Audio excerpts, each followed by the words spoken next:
Hello दोस्तों, कैसे हो आप सब। उम्मीद है कि आप सब अच्छे होंगे और मस्त होंगे दोस्तों, अपनी पढ़ाई कर रहे होंगे।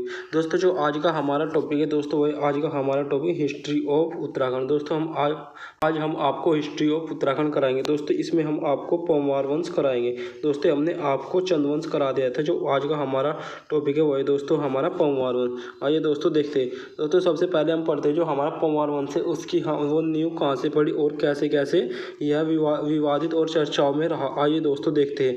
दोस्तों जो हमारा परमार वंश का इतिहास वो उत्तराखंड में क्या है दोस्तों, सर्वाधिक विवादित और मतभेदपूर्ण रहा है। दोस्तों जो हमारा परमार वंश के इतिहास को हम क्या मानते हैं दोस्तों, ये सबसे कठिन बनता है। आइए दोस्तों देखते हैं। जो परंतु विभिन्न इतिहासकारों और पुस्तकों व गहन विश्लेषणों तथा राजनीतिक जो दोस्तों हमारे इतिहास होते हैं वो दोस्तों हमारे उत्तराखंड के जो हमारी मुख्य अजय राउत को मुख्य आधार मानकर जो दोस्तों हमने आपके लिए नोट्स तैयार किए, वो संपूर्ण नोट्स प्रस्तुत लेख में तैयार किए हैं। आइए दोस्तों देखते हैं हम दोस्तों। जैसे हमारे उत्तराखंड में जो हमारा गढ़वाल मंडल है उसकी स्थापना दोस्तों हमारे खंड के गढ़वाल मंडल में 688 ईस्वी से 1947 तक दोस्तों हमारे साथ जो हमारे परमार राजा उन्होंने शासन किया। और दोस्तों जो ब्रैकेट के अनुसार जो गढ़वाल में परमार वंश का दोस्तों जो शासन है वो दोस्तों क्या रहा, वो दोस्तों सबसे अधिक रहा।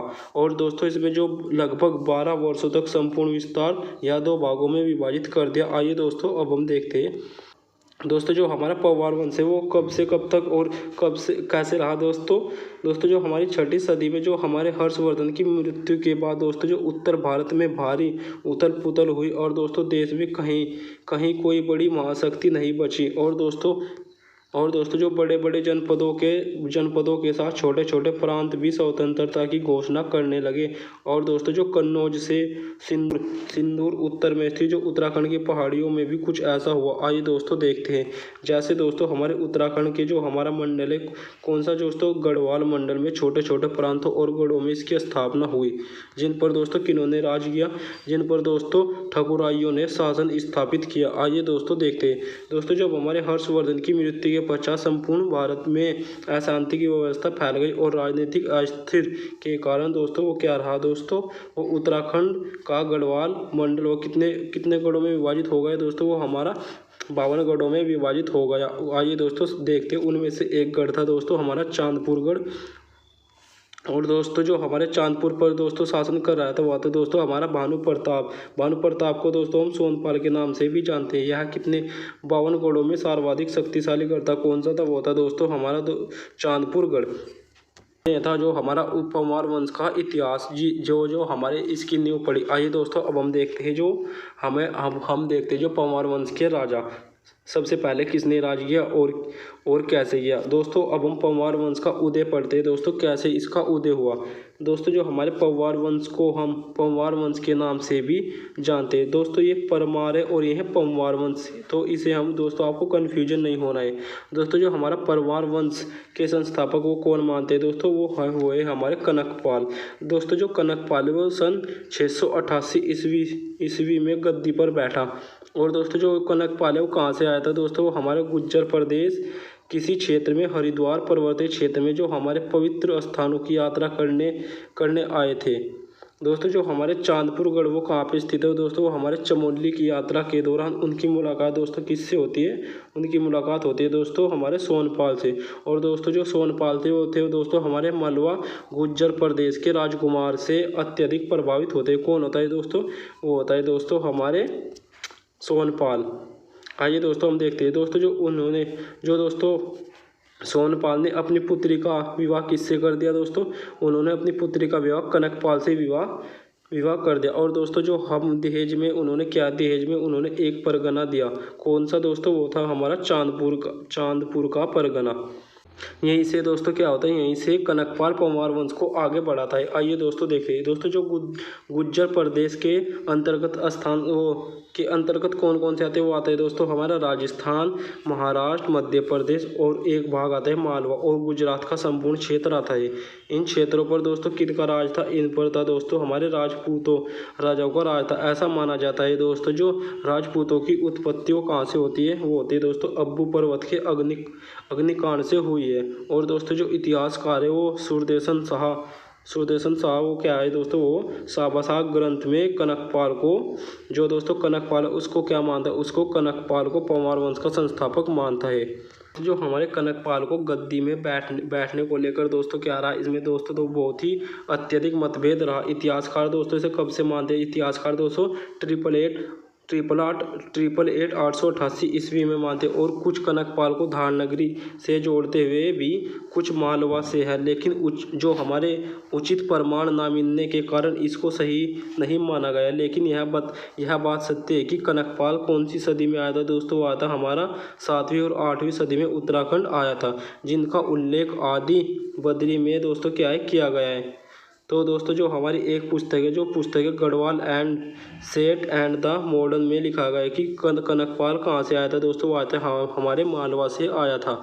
आइए दोस्तों देखते हैं जो हमारे कनकपाल के बाद के राजा है दोस्तों, वो है हमारे, इसको भी दोस्तों हम पढ़ते हैं। जो कनकपाल के बाद उत्तराखंड के गढ़वाल में स्थापित परमार वंश के शासक वो कितने हैं दोस्तों, वो है हमारे 35 राजाओं के बारे में इनका वर्णन मिलता है। आइए दोस्तों हम देखते हैं दोस्तों जो परमार वंश के 24वें राजा थे वो कौन थे दोस्तों, वो थे हमारे सोनपाल। दोस्तों जो सोनपाल है उसको हम सोनपाल या खसो को हराकर जो उसने भिलंगना घाटी पर अधिकार कर और राज्य का विस्तार किया, और भिलंगना घाटी, और दोस्तों जो भिलंगना घाटी है, ये भिलंगना घाटी अपने पुत्र को राजा बनाया और नई राजधानी बनाकर सोनवंशी राजा की स्थापना की। जबकि दोस्तों पहले पुत्र को इसने कौन सा गढ़ दिया, उसने दिया था दोस्तों अपना चांदपुर गढ़, और राजधानी बनाकर शासन व्यवस्था किया, और भिलंगना घाटी को दोस्तों सोनी भिलंगना भी कहा जाता है। आइए दोस्तों हम देखते हैं अपना नेक्स्ट राजा है दोस्तों हमारा परमार वंश का 28वां राजा है दोस्तों। जो हमारा 28वां राजा है इसका नाम है दोस्तों लखनदेव या लखनदेव, और दोस्तों से लक्षणदेव भी कहते हैं। दोस्तों जो ये राजा इसकी जो नाम की मुद्रा है वो प्राप्त हुई है, यह दोस्तों गढ़वाल का प्रथम स्वतंत्र शासक था। और इसका पुत्र कौन था, इसका पुत्र था दोस्तों हमारा अनंतपाल द्वितीय। वो दोस्तों कौन से नंबर का राजा था, वो था दोस्तों हमारा 29वें नंबर का राजा, जिसका वर्णन दोस्तों हमें काय में मिलता है मंदाकिनी नदी के पास, जो हमारी धारशिला गाँव कहाँ पे स्थित है, वो दोस्तों हमारे चमोली में शिलालेख प्राप्त हुए हैं। और दोस्तों जो इसके अतिरिक्त और जगतपाल, जबकि गढ़वाल का कौन सा राजा था, वो था दोस्तों हमारा 34वां राजा, जिसके हमें तामपत्र कहाँ से मिलते हैं, उसके तामपत्र हमें देवप्रयाग के रघुनाथ मंदिर में, और इसके तामपत्र हमें प्राप्त हुए हैं। और दोस्तों जो तामपत्र में इसने खुद को क्या कहा है दोस्तों, इसने खुद को कहा है राजवार। किसने दोस्तों, ये कहा है दोस्तों हमारा लक्षणदेव या लखनदेव ने।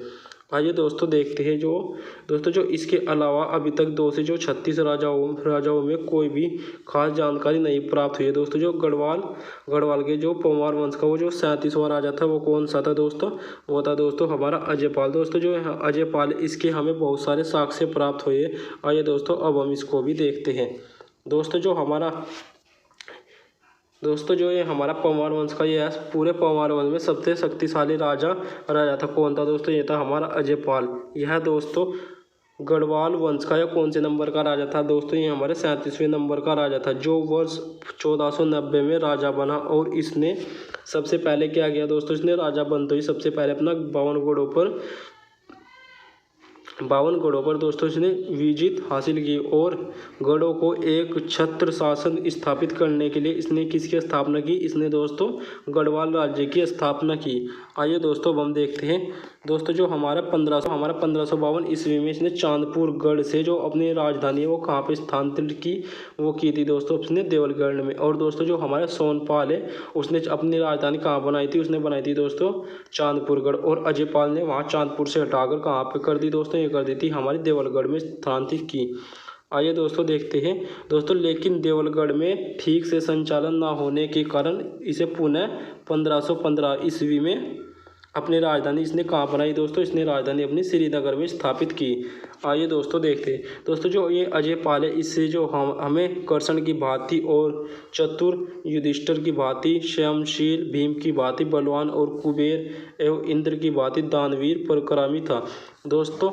जो इसलिए इसे जो हमारे एक कवि भरत ने इसे अपनी जो इसकी भरत कवि की एक पुस्तक है, उसने अपनी पुस्तक में इसे क्या कहा, इसे मानवदेह में अजयपाल अजयपाल की इन सब से तुलना की है। किससे की है दोस्तों? वो की है दोस्तों हमारी भीम की भांति, कुबेर से, युधिष्ठिर की भांति, क्योंकि दोस्तों ये बहुत ही शक्तिशाली राजा था। ये इसने क्या किया दोस्तों? इसने 52 गढ़ों पर राज किया था। आइए दोस्तों अब हम देखते हैं दोस्तों जो ये अजयपाल जो अफगान शासक ये किसके समकालीन था? ये था दोस्तों हमारे सिकंदर लोदी के समकालीन। दोस्तों जो हमारे दिल्ली पर राज कर रहा था वो था दोस्तों उस टाइम पर हमारे सिकंदर लोदी। और गढ़वाल पर कौन राज कर रहा था? वे थे दोस्तों हमारे अजयपाल। और दोस्तों जो 1491 ईस्वी में जो कुमाऊं पर शासन कर रहा था वो था दोस्तों हमारे कीर्तिचंद ने। दोस्तों जो कीर्तिचंद ने वो गढ़वाल पर आक्रमण किया और अजयपाल को क्या कर दिया दोस्तों? उसने अजयपाल को पराजित कर दिया, हरा दिया। और जो दोस्तों जो कीर्तिचंद है वो गढ़वाल के राजा अजयपाल से संधि करने वाला कौन सा राजा था दोस्तों? ये था हमारा पहला राजा था जिसने दोस्तों गढ़वाल में अपनी संधि की थी। किससे दोस्तों? वो की थी अजयपाल से। आइए दोस्तों अब हम देखते हैं दोस्तों जो अजयपाल ने देवलगढ़ को जो राजधानी स्थापित की और जो इसकी अपनी जो कुल देवी नंदा देवी वो कहाँ पे थी दोस्तों? वो थी हमारे राजेश्वरी मंदिर का निर्माण देवलगढ़ में कराया गया।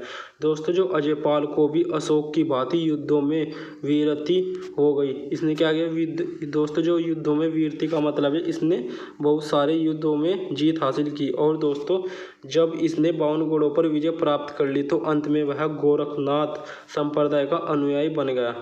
और दोस्तों इसलिए अजयपाल की जो तुलना है वो किससे की जाती है? अजयपाल की तुलना दोस्तों हमारे अशोक सम्राट से की जाती है। दोस्तों जो अजयपाल ने ब्राह्मणों के उत्थान के लिए एक प्रथा चलाई थी दोस्तों, वो थी दोस्तों हमारी सरोला ब्राह्मण प्रथा। तो हमारी सरोला ब्राह्मण प्रथा शुरू कर दी। और भूमि के लिए पैमाइश के लिए दोस्तों इसने कौन सी प्रथा चलाई? वो चलाई थी दोस्तों हमारी धूलिया पाथा पैमाना की विधि अपनाई।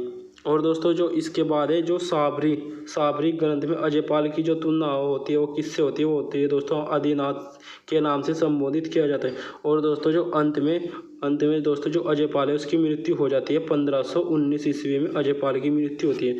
और दोस्तों जो अजयपाल की मृत्यु होने के बाद जो हमारा नेक्स्ट राजा बनता है, आइए उसको भी हम पढ़ते हैं। दोस्तों जो इसकी अजयपाल की मृत्यु के बाद जो हमारा नेक्स्ट राजा है वो है दोस्तों हमारा सहजपाल। आइए दोस्तों अब हम सहजपाल को भी पढ़ते हैं। दोस्तों जो हमारा सहजपाल ये हमारे 42वें नंबर का शासक था। दोस्तों जो सहजपाल जो दिल्ली के सुल्तान अकबर के समकालीन था। और दोस्तों जो देवप्रयाग के रघुनाथ मंदिर में सहजपाल से संबंधित 5 अभिलेख प्राप्त होते हैं। आइए दोस्तों उसको भी हम देखते हैं। दोस्तों जो देवप्रयाग के रघुनाथ मंदिर में 1561 ईस्वी में 1 घंटी का चढ़ावा किया कि वो किसने किया था दोस्तों? हमारे सहजपाल ने। और दोस्तों जो मानवोदय काव्य एक पुस्तक है, इसे राजनीति में कुशल और रणभूमि में शत्रु का विनाश करने वाला राजा कहा गया। किसे दोस्तों? वो है हमारा सहजपाल। आइए दोस्तों अब हम देखते हैं। तो जो इसके शासनकाल में काफ़ी मतभेद रहा, लेकिन प्रमाणित तथा आधार पर यह माना जाता है कि 1548 से 1575 के बीच जो सतपाल ने गढ़वाल पर शासन किया। तो दोस्तों हमारा राजा सहजपाल, उसके शासन में जो हमें अभिलेख प्राप्त हुए और जो इसके समकालीन था वो था जो दिल्ली का सुल्तान वो था अकबर समकालीन। आइए दोस्तों अब हम पढ़ते अपना नेक्स्ट राजा है दोस्तों हमारा कौन सा? वो है दोस्तों हमारा बलभद्र शाह। दोस्तों कौन से नंबर का राजा था दोस्तों? ये था हमारा 43वें नंबर का शासक था। आइए दोस्तों अब हम इसको भी पढ़ते हैं। दोस्तों जो सहजपाल के पश्चात जो गढ़वाल के शासन पर शासन कर रहा था वो कौन सा था? वो था दोस्तों बलभद्र शाह आसीन हुए। और दोस्तों जो बलभद्र शाह वो पंवार वंश का 43वां राजा था और जिसने सर्वप्रथम शाह की उपाधि धारण की। दोस्तों जो हमारे पंवार वंश में पहला राजा था जिसने शाह की उपाधि धारण की थी, कौन था दोस्तों? बलभद्र शाह। और शाह की उपाधि किसने धारण की थी? वो की थी दोस्तों जो दिल्ली के सुल्तान लोदी वंश का शासक कौन था? वो था बहलोद लोदी ने पंवार वंश के शासकों को दोस्तों बलभद्र शाह और दोस्तों जो शासक थे हमारे रुद्रचंद के समकालीन। दोस्तों जो हमारे पंवार वंश में जो गढ़वाल पर राज कर रहे थे वो थे दोस्तों हमारा सहजपाल। दोस्तों जो हमारे गढ़वाल पर राज कर रहा था वो था दोस्तों हमारे बलभद्र शाह। और जो कुमाऊं पर राज कर रहा था वो था दोस्तों हमारा रुद्रचंद। और जो दिल्ली पर राज कर रहा था वो था दोस्तों हमारा बहलोद लोदी। तो दोस्तों जिनके बीच बधानगढ़ व ग्वालदम का युद्ध हुआ, और इस युद्ध में दोस्तों जो कत्यूरी शासक था दोस्तों हमारे सुखलदेव की सहायता से लेकर इंद्रचंद, दोस्तों जो हमारे रुद्रचंद को जो क्या कर दिया दोस्तों, इन्होंने हरा दिया। आइए दोस्तों अब हम देखते हैं दोस्तों अपना नेक्स्ट आ जाए दोस्तों हमारा मानशाह। दोस्तों अब हम मानशाह के बारे में भी पढ़ते हैं। दोस्तों जो मानशाह ने लगभग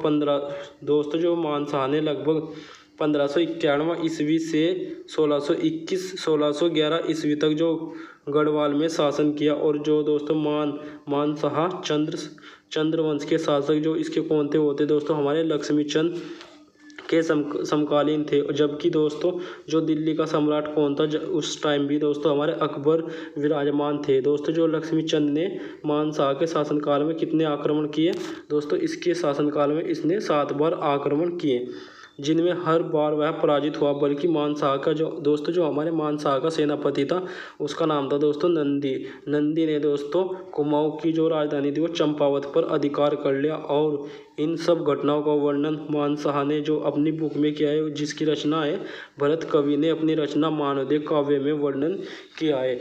आइए दोस्तों देखते हैं दोस्तों जो इसके अंतर्गत जो ब्रिटिश लेखक वो कौन था दोस्तों, वो था हमारा विलियम फिच ने होली ट्रैवल इन इंडिया में भी मानशाह का विवरण किया है। दोस्तों जो मानशाह भरत कवि गढ़वाल नरेश मानशाह के दरबार में कौन थे दोस्तों, ये थे हम उनके दरबार में राजकवि, जिन्हें दोस्तों पंवार वंश के वर्णन व अनेक राजाओं का वर्णन, उनके जीवन में घटित जो घटनाएं, जो युद्ध का वर्णन अपनी पुस्तक में किया गया है। ये किसका किया गया है दोस्तों, ये किया गया है दोस्तों हमारे मानशाह का। आइए दोस्तों देखते हैं हम मानशाह के और जो शासनकाल में और क्या हुआ। तो दोस्तों ये था जो हमारे राजा मानशाह, इनके शासनकाल का टाइम पीरियड। आइए दोस्तों अब हम देखते हैं जो हमारा नेक्स्ट आ जाए दोस्तों हमारा शामशाह। दोस्तों ये कौन से नंबर का राजा था दोस्तों, ये था हमारा 45वां शासक। आइए दोस्तों अब हम इसको भी पढ़ते हैं। दोस्तों जो शामशाह का शासनकाल रहा है वो दोस्तों 1611 से 1630 ईस्वी तक माना जाता है। दोस्तों यह शामशाह युग के किसके समकालीन था, ये समकालीन था दोस्तों मुगल बादशाह जहांगीर के समकालीन था।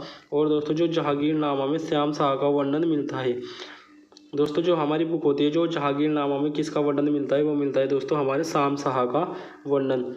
दोस्तों हम देखते हैं दोस्तों जो जहांगीरनामा के अनुसार जो जहांगीर ने शामशाह को एक घोड़ा और एक हाथी उपहार के रूप में भेंट किया। दोस्तों जो हमारे जहांगीर हैं उन्होंने किसको एक घोड़ा और एक हाथी भेंट की, वो की थी दोस्तों हमारे शामशाह को। आइए दोस्तों हम देखते हैं दोस्तों जो हमारा सन 1615 ईस्वी में एक ताम्रपत्र से भी इनकी जानकारी मिलती है कि दोस्तों जो हमारे श्री शामशाह ने जो सिलसारी नामक ग्राम में भूमि का एक अंश और एक विश्वनाथ जोगी को दान दिया।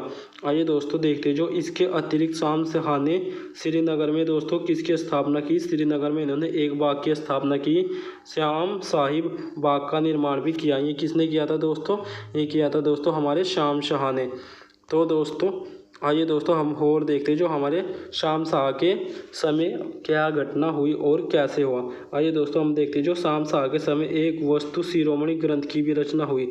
दोस्तों ये एग्जाम में हमारे इससे क्वेश्चन बन सकता है कि शामशाह के समय में कौन से ग्रंथ या रचना की उत्पत्ति हुई, तो होती दोस्तों हमारी वस्तु शिरोमणि। और दोस्तों जिसके रचनाकारक कौन थे दोस्तों, जिसके रचनाकारक हमारे शंकरदेव थे। ऐसा माना जाता है दोस्तों कि शामशाह के समय सती प्रथा प्रचलित थी।